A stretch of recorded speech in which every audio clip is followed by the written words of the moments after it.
विधानसभा सत्र जो उसको दरकिनार करके सरकार अपनी पब्लिसिटी करवाने के लिए प्राइवेट एजेंसियों को हायर कर रही है। तो दो चार बातें कहूँगा कि पहली बात यह कि भाजपा सरकारों को ही क्यों पड़ती है ठेके पर पब्लिसिटी की जरूरत। लगता है कि अपने ही प्रचार विभाग से उठ गया है सरकार का भरोसा।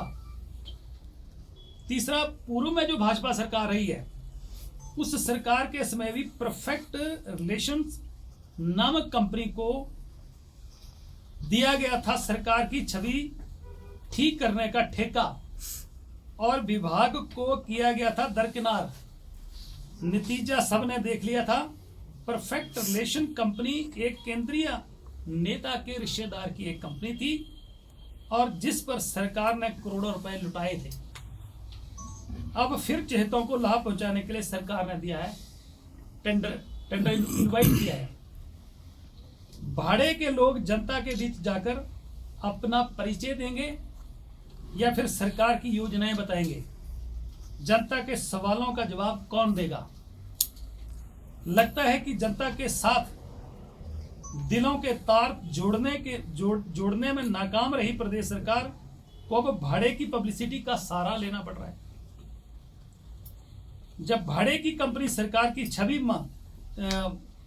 मांझेगी तो सरकार के प्रचार विभाग के अधिकारियों का क्या मतलब रह गया। भाड़े की कंपनी क्या प्रदेश सरकार व भाजपा के विभिन्न गुटों में जो बटी है उसका जो अंतर्दुध है को छिपा पाएगी क्या। अगर इन 3 सालों में सरकार ने धरातल पर काम किया होता तो अफसरशाही को कसकर रखा होता तो जनता के बीच अपनी इमेज चमकाने के लिए भाड़े के लोगों का सहारा नहीं लेना पड़ता। आचार्य है और कौन लोग हैं, कौन वो नेता हैं, कौन पॉलिटिशियन हैं जिनकी इसमें मिली भगत है।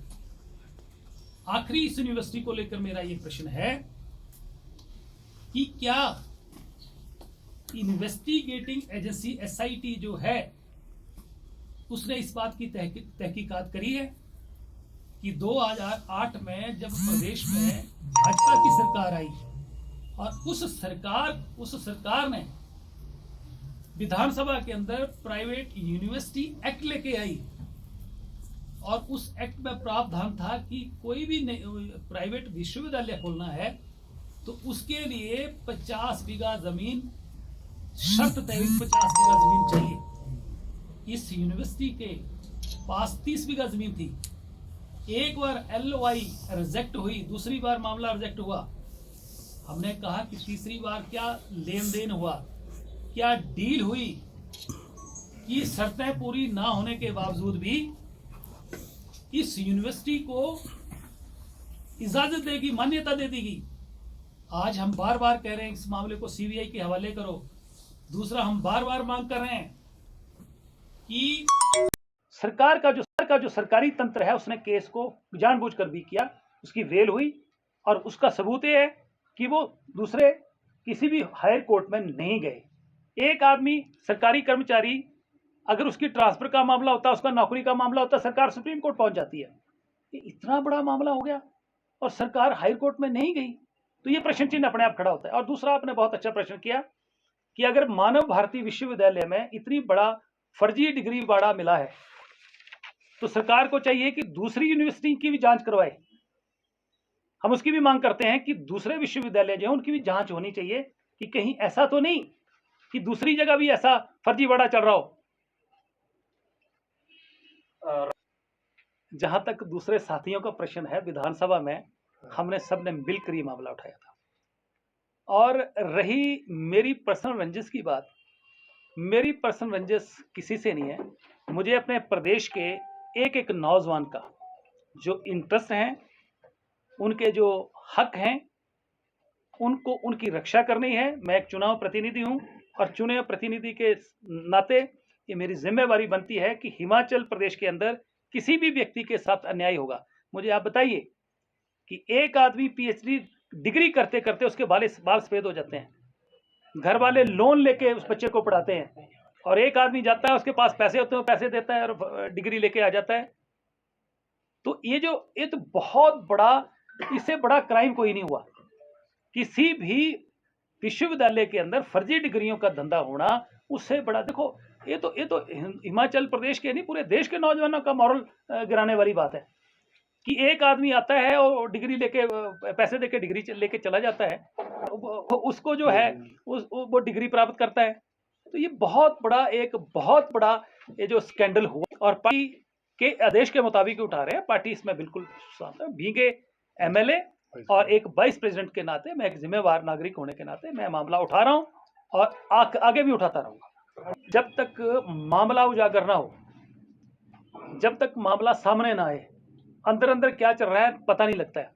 अगर उस समय भी ये पता लगता तो शायद उस समय भी ये लोग सलाखों के पीछे होते, बाहर नहीं निकलते। हम लोग इसको बर्दाश्त नहीं करने वाले।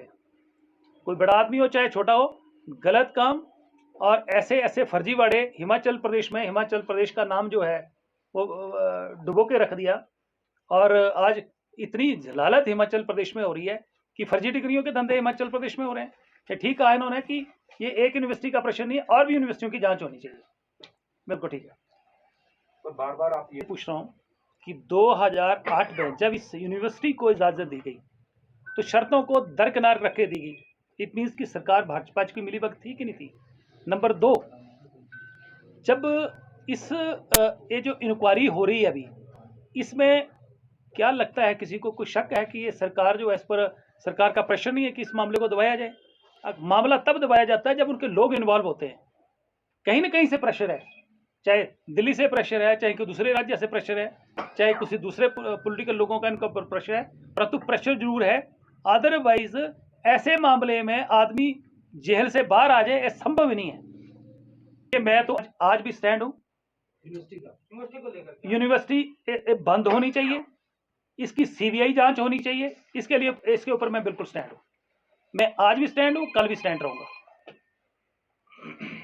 जो मामला ढाक में स्कूल है, ढाक में, और स्कूल सलमान खुर्शीद, अगर शर्तें पूरी कोई ना करता हो, ढाक में तो हो ही नहीं सकती, ग्राउंड चाहिए उनको, शर्तें पूरी ना करता हो और उसके बाद भी इजाजत दी गई हो, है तो मैं कुछ कह नहीं सकता। फिर तो मामला उठाना चाहिए, कोई भी हो। मैं कहता हूँ कि मैं ही क्यों नहीं हूँ।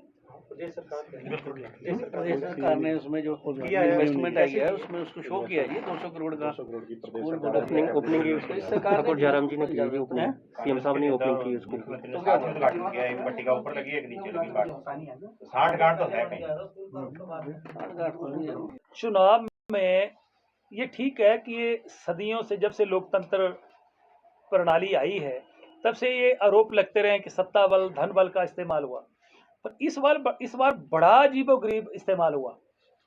मैं प्रत्यक्षदर्शी हूं कि इस बार जो पंचायतों के चुनाव हो, कई जगह ठीक काउंटिंग हुई है, पर बहुत सारी जगह ऐसी काउंटिंग हुई कि जो चुनाव लड़ रहा था या उसका जो एजेंट था उसको बड़ी दूर खड़ा कर दिया, और जो पोलिंग पार्टी थी उन्होंने काउंट करके उसको बता दिया भाई इतने से फलाना जीत गया, इतने से।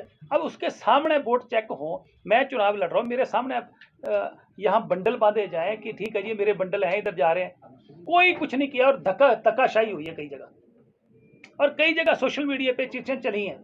तो इस सरकार ने जो है लोकतंत्र की इस बार सरेआम धज्जियां उड़ा के हत्याएं की हैं, एक नहीं कई हत्याएं की हैं। परंतु विधानसभा के चुनाव में इस सरकार को करारा जवाब मिलेगा। सीरियस रूप से लड़ी ना कांग्रेस चुनाव, नहीं चुनाव नेता लड़े हैं चुनाव, वहाँ सीटें निकली है। नहीं आप ये भी लड़े, नहीं आप ये बताइए, बावजूद सीटें निकाली है कई जगह जो कई जगह काउंटिंग हुई है। नहीं अब ऐसा है ना कि कई जगह तो एक तरफा ही था, और कई जगह जो फर्क था 200-400 वोटों का, जबरदस्ती बंदे हरा दिए।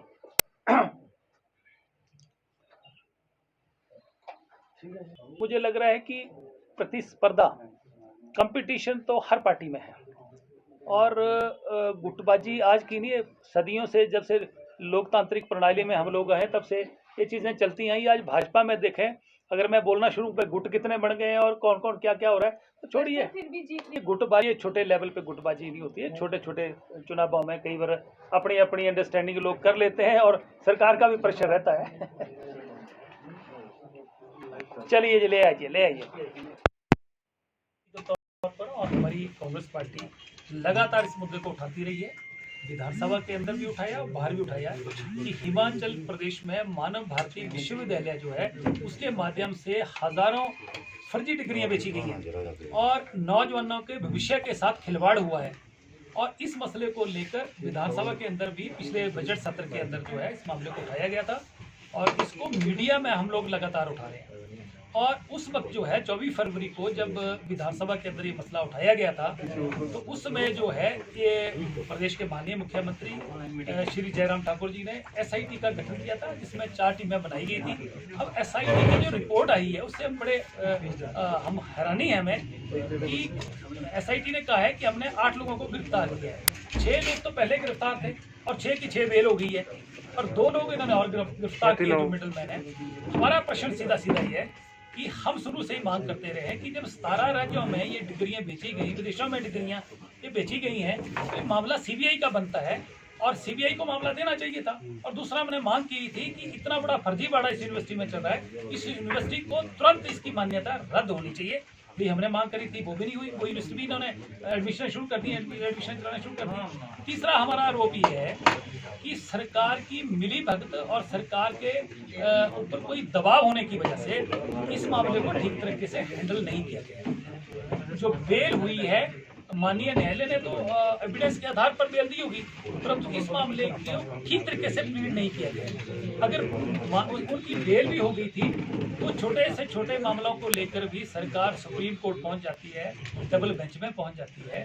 तो इस मामले को लेकर जो सरकार है वो ना तो डबल बेंच में गई ना सुप्रीम कोर्ट गई, तो इससे शक जो और बढ़ जाता है। इसलिए हम फिर मांग कर रहे हैं कि तुरंत इस यूनिवर्सिटी को बंद किया जाए, इसकी मान्यता रद्द की जाए और इस मामले को सीबीआई को दिया जाए।